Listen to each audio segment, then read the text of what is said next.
There's this line where it says that Principal Mazur urged Susie to develop her potential. He encouraged her to write and reminded her to aim for a high standard in her work. And I think that's kind of what the brethren are inviting all of us to do today.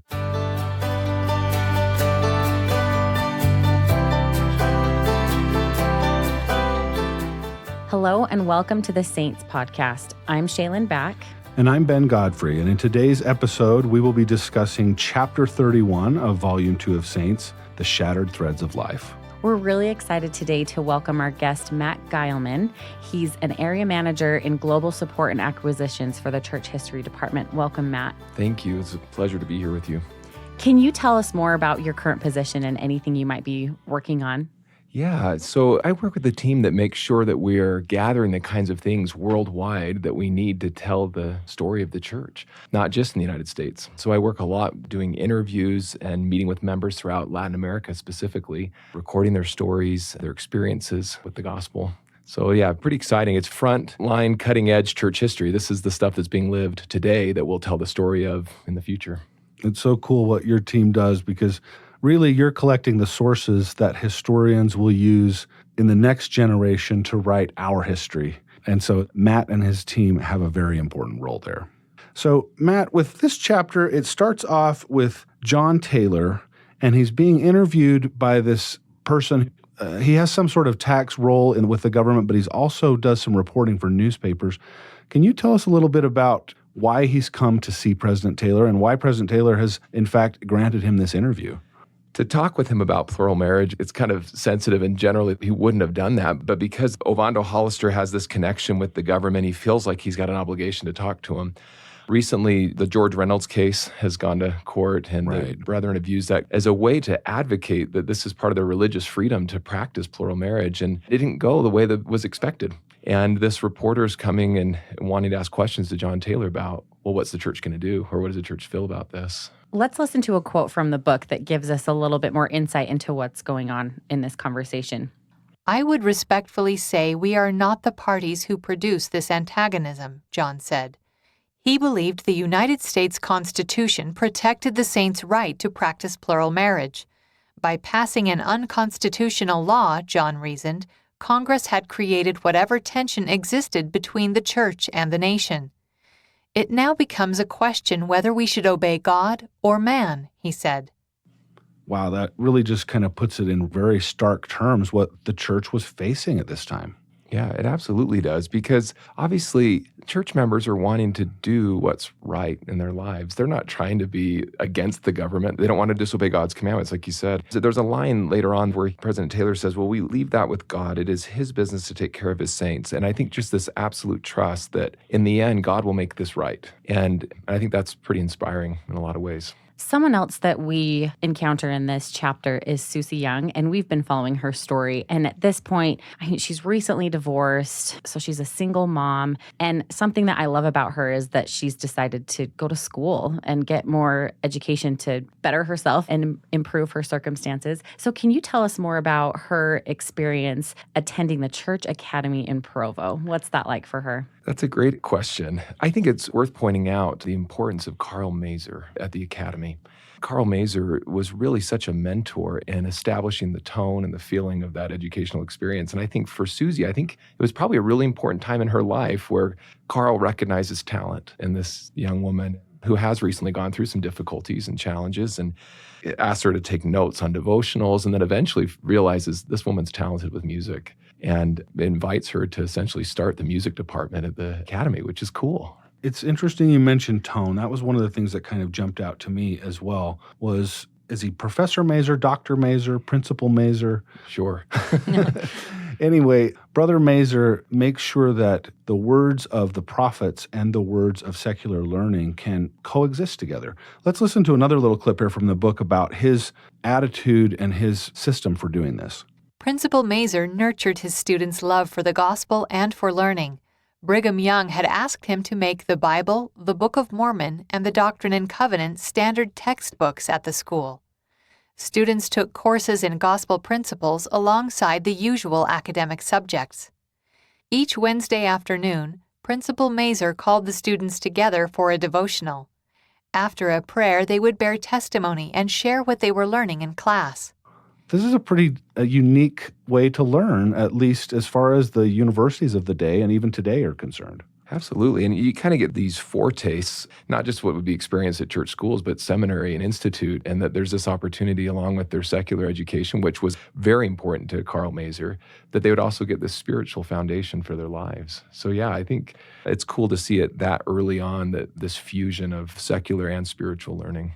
It's kind of interesting because I can see a correlation with what we're doing today. I mean, we've recently started the new program with children and youth, and we have the 4 areas. We have intellectual, spiritual, social, and physical.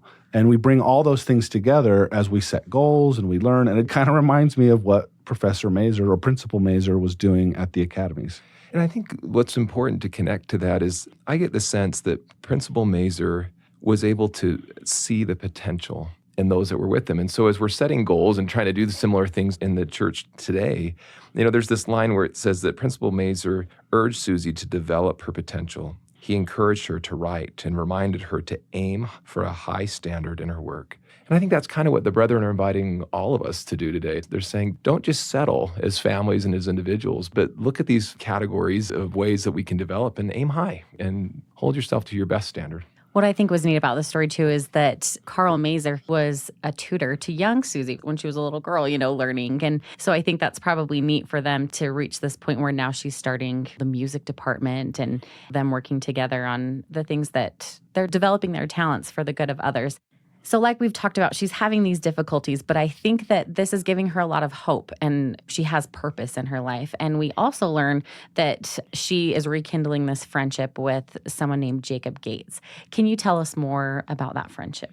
Yeah, so Jacob is serving as a missionary in Hawaii. This is way before Skype calls and easy communication, but she's apparently known him in St. George before he served, and they've started to send letters back and forth and really deepening that relationship and that friendship that they have. And I really like the line where it says that Susie worried because of her divorce, because of what had happened. She had 2 young children. She worried that she'd made a mess of her life, and she wondered if she'd ruined her chances for happiness. And I think it's maybe something that every person experiences at one point or another, where they feel like something didn't go like they wanted it to go for whatever reason. And you just wonder if it's ever going to be okay. And at one point in a letter that she'd written to Jacob, she expressed something that I think is beautiful for anyone who's gone through a moment where you wonder, is everything going to ever be put back together again? She said, God is good, and he will help me to pick up the shattered threads of life and mend them into something useful. That perspective, that hope, is something that could give any one of us hope, that there may be shattered threads in our lives and things that we wish were different, that God can mend those together. He can turn it into something different. And it's cool that came up even in this correspondence with Jacob, that it was a relationship, a friendship that actually brought hope, brought that perspective into her life. I really love that line too. I'm glad you mentioned it because I think for so many of us that really what we want is just to be useful. Just take what little bits that I've got and let me help in some way. And when we do and we feel like, hey, I contributed, it's wonderful. And it's just so fulfilling. And Sousa is going to contribute in some incredible ways in chapters moving forward. And our listeners and readers are going to enjoy learning more about her story because she has much to give. And those little shattered pieces, they come together in really a miraculous and spectacular way. So keep reading because there's much more Sousa to come.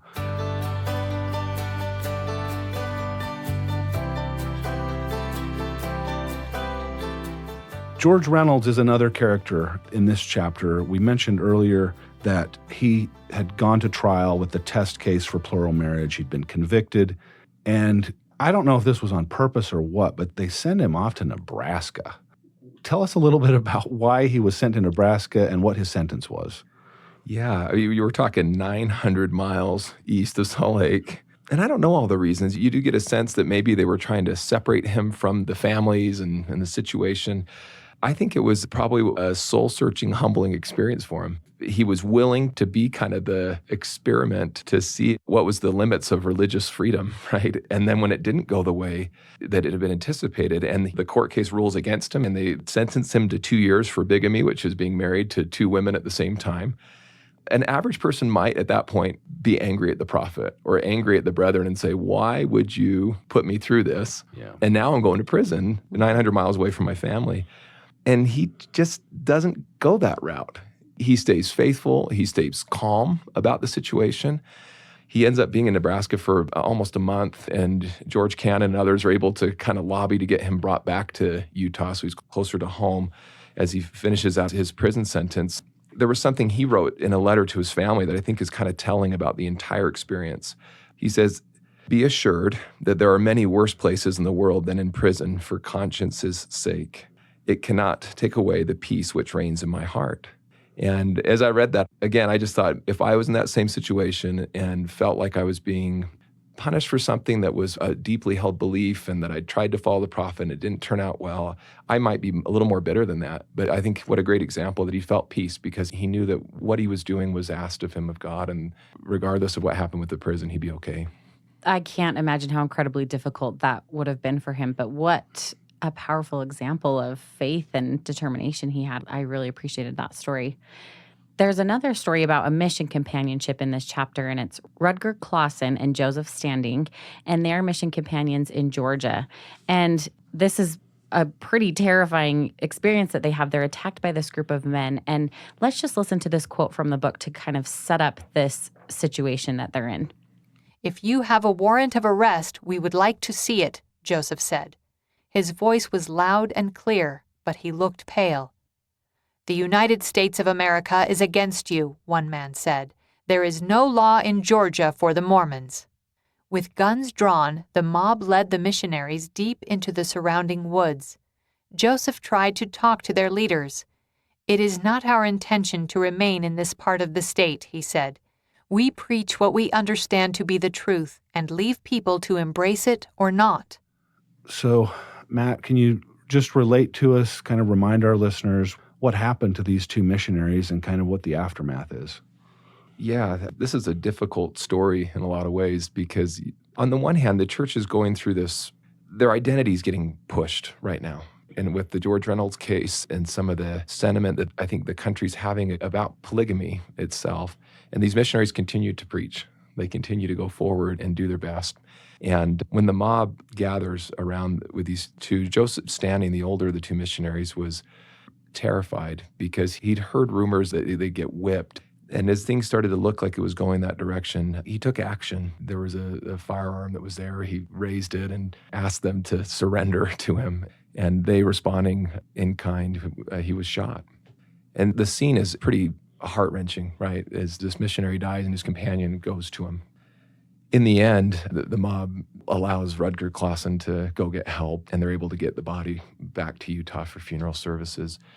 Once again, this is a situation you might say, I mean, you could just see bitterness grow out of it or difficulty, but yet it seemed like they handled it okay. And John Taylor continued as president of the 12 to express confidence that they were doing the right thing as they were preaching the gospel, even though this horrible thing happened. Yeah, the scene there, as it's described in the book, of the tabernacle draped with black cloth and thousands of people coming to celebrate the life of this man who they saw as a martyr. Given his life preaching the gospel, he is a martyr. Yeah. And yet, like you say, they didn't quit. It's really inspiring to me to think about, my own little challenges, and it gives me a little bit of extra oomph to go and say, I'm not going to quit either. I can push through this. This is one of my favorite quotes in this entire chapter, dealing with this situation. At the funeral, President Taylor, I love this quote from the funeral of Joseph Standing. "Men may clamor for our property. They may clamor for our blood just as much as men have at any other time," he declared. "But in the name of Israel's God, Zion will go on and prosper." I love just the confidence of President Taylor facing all these issues at this time. Well, I was going to say, I think what you just addressed is something from this moment of church history that is so important to understand, that I think maybe in the past, this is a chapter of church history that members aren't really familiar with. It sounds like the brethren are all in hiding. It sounds like it's just so trying. It's so difficult. But when you read these accounts, you realize that the faith is burning strong. The confidence is still there in spite of what appear to be insurmountable odds. they know that what they're doing has been commanded of God, and they're not going to give up and not going to give in to the moment because they have a longer vision than what's happening at that time. Yes, thank you for sharing that. I feel like this is a major theme that has been present during the whole volume of Saints too. It's been an incredible thing to read about, like you said, insurmountable oppression and just these obstacles that they're facing, and yet they know that Zion will go on and prosper, and that's what guides their decisions. And I've loved reading about that.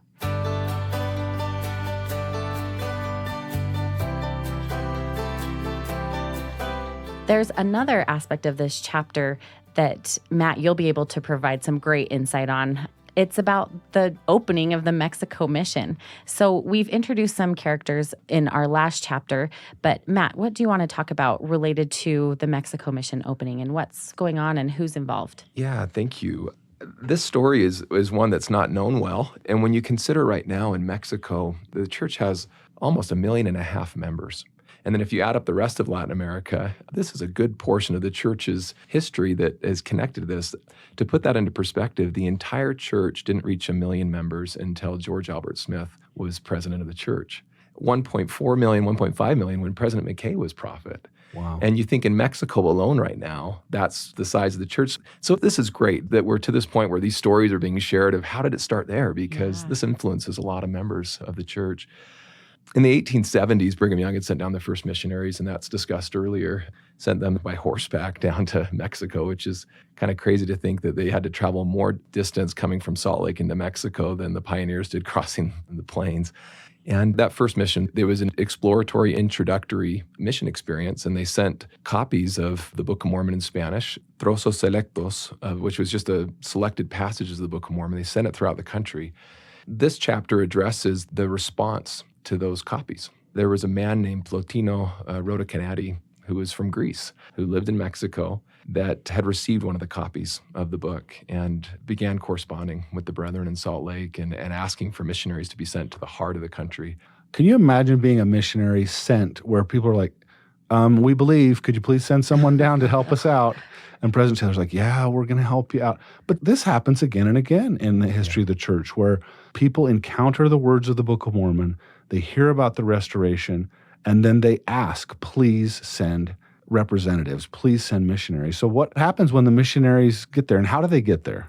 So what happens is after the brethren realize this is for real and that they really want to hear what we have to offer, John Taylor organizes another mission to Mexico City, which consists of Moses Thatcher, a newly called apostle, Meliton Trejo, who had helped with the translation of the Book of Mormon to Spanish, was not one of the first missionaries that went on the first mission, and then James Stewart, who had been one of those first missionaries. And they meet up in New Orleans and travel to Veracruz, Mexico, and then took a train to Mexico City. So when they get there, here you have Meliton, who is a native Spanish speaker from Spain, and you've got James Stewart, who's been learning Spanish since his first mission just 4 years earlier. And then you've got Elder Thatcher, who does not know any Spanish at all. And these three they're here to officially open Mexico.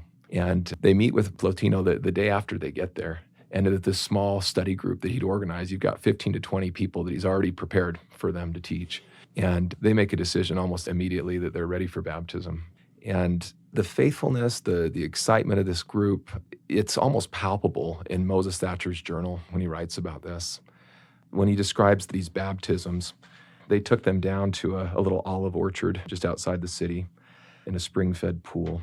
And Elder Thatcher wrote in his journal, all nature was smiling around us, and I believe angels were rejoicing above. And you think, there'd been a couple of other baptisms that had already happened in northern Mexico, but in the heart of the country, these were the first baptisms that took place, and there were going to be hundreds of thousands of people to follow. So yeah, really cool experience. I do want to mention that this doesn't come up in the chapter, but years ago I was doing research on this experience and studying Elder Thatcher's journals and James Stewart's papers. And in that same window, Plotino's wife has a child, and the brethren are able to give the baby a blessing. And Plotino chose the name Nephi for that baby. And I think that's just a small detail, but it shows the feelings that the Book of Mormon had already generated in this first group of converts. And today, you go to congregations in Mexico and Latin America, and it is very common to run into Nephi and Moroni and others who have been named after these prophets that we know and love in the Book of Mormon. And it started with this very first convert in Mexico City doing that. So. What a great story. In the next chapter, we're going to continue to follow Melancthon, and we're going to learn more about his story, but we're going to foreshadow this a little bit. But he helps do some translation of another missionary tract. Can you tell us a little bit about that story and the miracles that follow its publication? Yes. In early missionary work, Parley P. Pratt's Voice of Warning was a very popular tract. So they prayed about what should be the next thing that they make available to the saints in Mexico. And they felt unitedly that Voice of Warning should be the next project. And Melancthon, James Stewart, Plotino worked on this translation. Well, our listeners are going to have to tune into our next episode because we're going to tell that story about the publication of this missionary tract and really a rather remarkable dream that leads to additional interest in the church and others joining the church because of this translation. Yeah, and I think when you get to that point, it's probably important to note that when the first missionaries were set apart to go into Mexico, Orson Pratt, in one of their blessings, essentially blessed them that people would have dreams to prepare the way for the gospel to go forward. So there's a dream that is had about Voice of Warning that ends up being key to the first woman that's baptized in Mexico. Plotino has a dream about the Book of Mormon before he ever receives his copy. And so that's a theme early on. So there's a lot of good things that happen with this first group of converts. Plotino himself ends up only staying in the church, sadly, for less than a year or so. And there's a lot of reasons, just like there always are, right? And some complications that came up. I think there's some interesting parallels to maybe other important figures when the gospel was restored. When we hear things like David Whitmer or Oliver Cowdery or others that maybe fell away for a time, we think, how is that even possible based on the spiritual experiences you'd had? And sometimes life's complicated, but it doesn't take away from the significant role that they played in the restoration of the gospel. And it's the same, in my view, with Plotino, right? That the Lord obviously worked through him to help bring this apostle and these missionaries to Mexico City. Though Plotino was the first branch president and his counselor, Silviano Arteaga, was one of his friends that he brought in, Silviano ends up becoming the second branch president. So there's this continuity, right? And the work continues to go forward. And we don't know all the rest of the story of Plotino, but he does kind of fade off into the side as the work continues to go forward. But he definitely played an essential role early on. Matt, thank you so much for bringing those additional insights that you have from your study and your expertise. We appreciate the time that you've spent with us today. And we want to thank our listeners, too, for joining us on this discussion. And we invite you to share with us your comments and any feedback you have. You can always email us at saintspodcast@churchofjesuschrist.org. Again, I would invite you to tune in next time where we're going to talk more about the translation of A Voice of Warning and the impact of these translations in Spanish to the saints in Mexico and in the future to saints all throughout Latin America. I'm Ben Godfrey. And I'm Shaylin Back. Thank you for listening.